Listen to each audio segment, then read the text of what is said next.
यह कहानी शुरू होती है एक पुराने समय से, जब घने जंगलों के बीच एक छोटा सा गांव बसा हुआ था।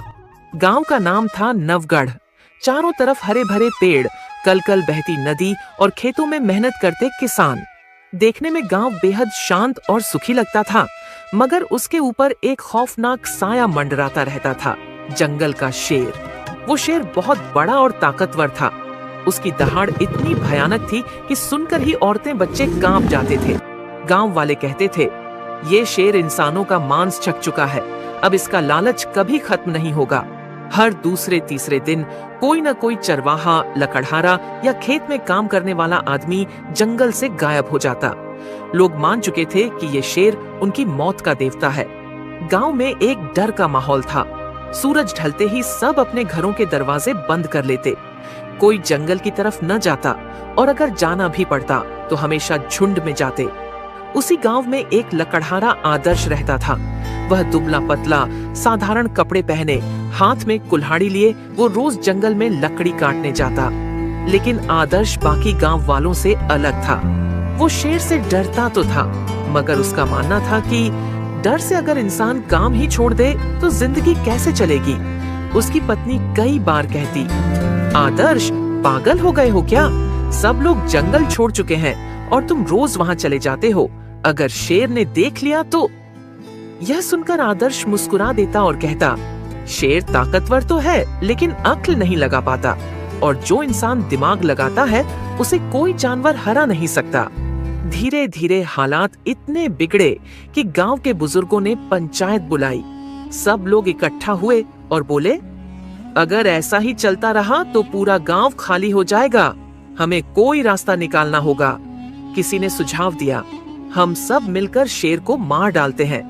लेकिन तुरंत कोई बोला, क्या तुमने कभी उसकी शक्ल देखी है? वो अकेले ही 10 लोगों पर भारी पड़ता है। कुछ लोग बोले, चलो गांव छोड़कर कहीं और चले। मगर बुजुर्गों ने कहा, ये जमीन हमारे पूर्वजों की है, इसे छोड़कर कहां जाएंगे?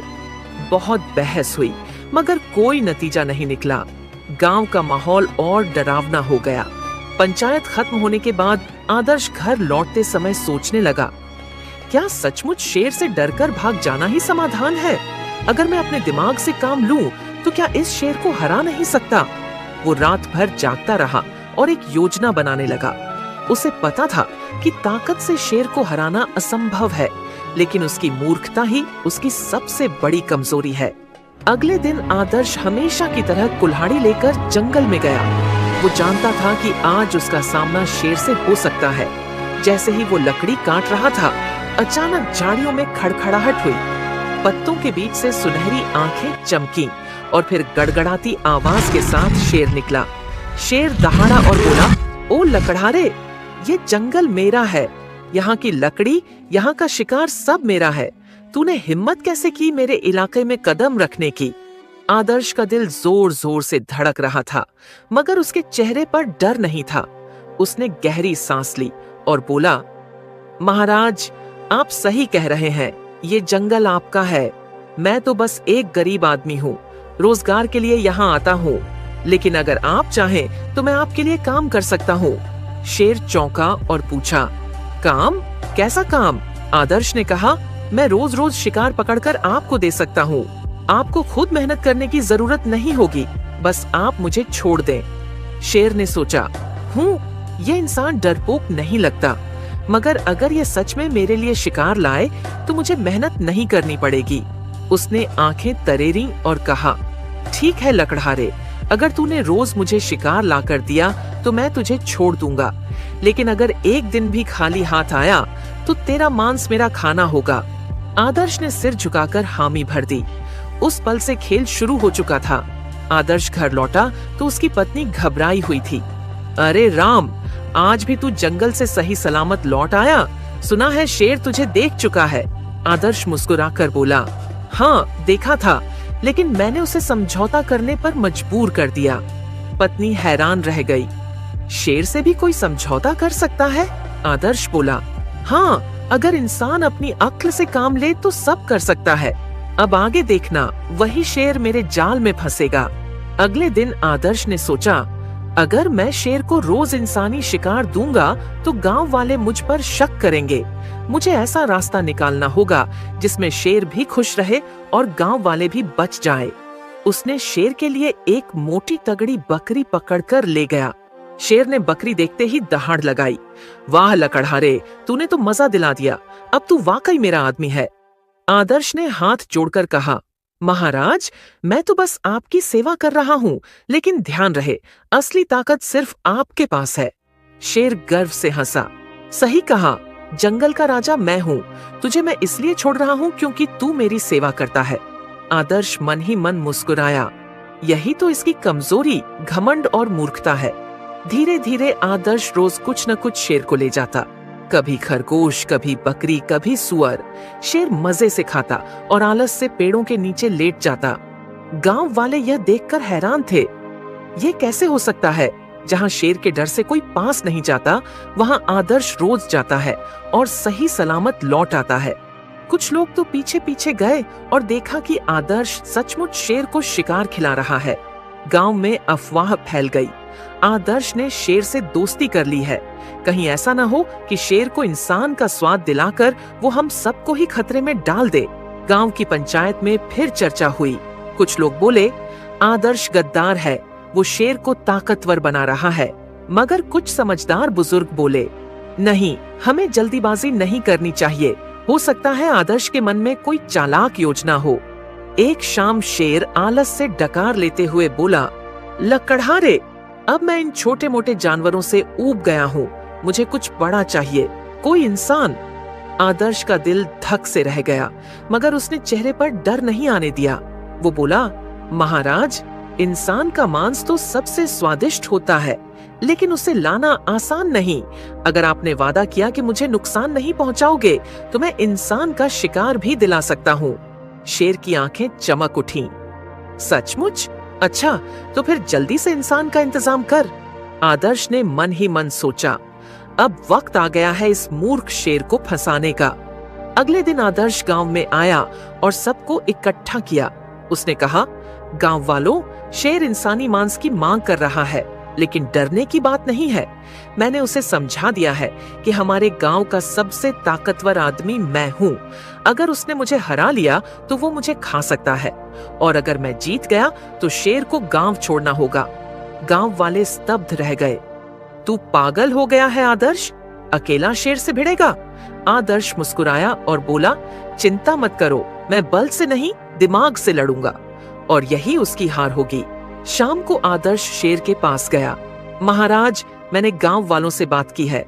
सब मानते हैं कि इंसानों में सबसे ताकतवर मैं हूँ। अगर आपको सचमुच इंसानी ताकत का स्वाद चखना है तो मुझे ही खाइए, लेकिन उससे पहले आपको मेरी ताकत का इम्तिहान लेना होगा। शेर हैरान रह गया। तू खुद को मेरा शिकार बना रहा है, और इम्तिहान कैसा? आदर्श ने रहस्यमय अंदाज में कहा, जंगल के बीच एक खाई है, वहां मैंने अपने सबसे बड़े दुश्मन को कैद करके रखा है। वो मेरे जैसा ही ताकतवर है। अगर आप उसे हरा दो, तभी आपको हक है मुझे खाने का। शेर की आंखों में लालच चमक उठा और वह बोला, ठीक है लकड़हारे, कल सुबह मुझे उस खाई तक ले चल, मैं तेरे दुश्मन को चीर फाड़ कर रख दूंगा। आदर्श मुस्कुराया और मन ही मन कहा, बस यही तो चाहता था मैं। सुबह का समय था। जंगल की हवा में अजीब सी ठंडक और सन्नाटा था। पक्षियों की चहचहाहट भी जैसे दब सी गई थी, मानो उन्हें भी पता हो कि आज जंगल में कुछ बड़ा होने वाला है। आदर्श अपनी कुल्हाड़ी कंधे पर लटकाए शेर के पास पहुंचा। शेर अधीर होकर इधर उधर टहल रहा था। उसने दहाड़ कर कहा, लकड़हारे, जल्दी चलो, मुझे उस ताकतवर दुश्मन से मिलवाओ। आदर्श ने सिर झुकाकर कहा, आइए महाराज, मैं आपको वहां तक ले चलता हूँ, लेकिन ध्यान रहे, ये लड़ाई आसान नहीं होगी। दोनों धीरे धीरे जंगल के अंदर गहराई तक बढ़े। पेड़ों की ऊंचाई बढ़ती जा रही थी। धूप धीरे धीरे कम होती जा रही थी। जैसे जैसे वो खाई के पास पहुंचे, हवा ठंडी और डरावनी हो गई। शेर गरजते हुए बोला, लकड़हारे, तेरा दुश्मन चाहे जितना ताकतवर क्यों न हो, मेरी एक ही दहाड़ से कांप उठेगा। आदर्श ने मन ही मन मुस्कुराकर कहा, बस थोड़ी देर और, मूर्ख शेर। आखिरकार दोनों एक गहरी और चौड़ी खाई के पास पहुंचे। खाई इतनी गहरी थी कि नीचे झांककर देखने पर सिर्फ काले पानी की चमक नजर आती थी। उसके चारों ओर खामोशी थी, बस कभी कभी हवा की सरसराहट और पानी की लहरों की आवाज आती। आदर्श खाई की ओर इशारा करके बोला, महाराज, यही है वो जगह, और नीचे पानी में है मेरा सबसे बड़ा दुश्मन, एक और शेर, उतना ही ताकतवर जितने आप। शेर ने हैरानी से नीचे झांका।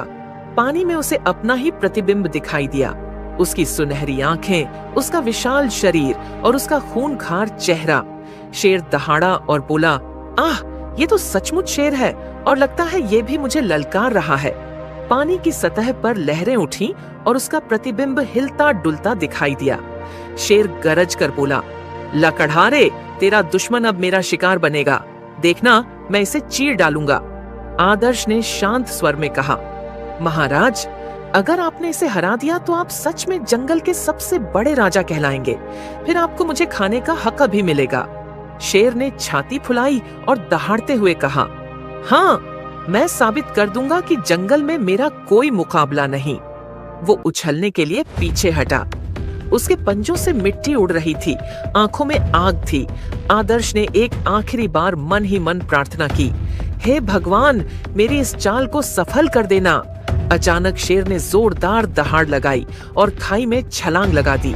उसका विशाल शरीर हवा में लहराता हुआ सीधे पानी में गिरा। धड़ाम!